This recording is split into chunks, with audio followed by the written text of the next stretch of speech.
আসসালামু আলাইকুম, hello guys. আপনারা দেখছেন আমাদের কদমতলী খালপাড়, দক্ষিণ কেরানীগঞ্জ, ঢাকায় অবস্থিত কদমতলী খালপাড়।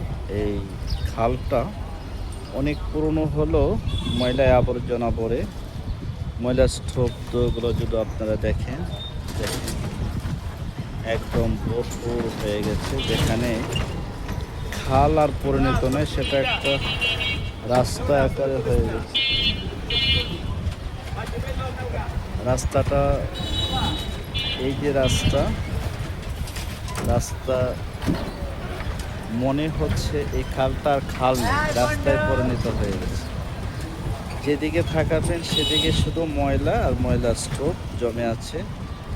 এই যে ঘাসগুলো দেখছেন, ওখান দিয়ে আপনারা ইচ্ছে করলে এরপর থেকে ওপার হেঁটে যেতে পারবেন।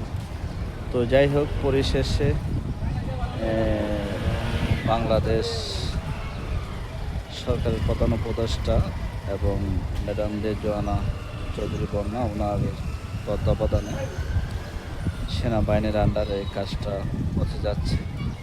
আমরা অনেক আনন্দিত, সবার দোয়া প্রত্যাশী যেন কাজটা সুন্দরভাবে হয়।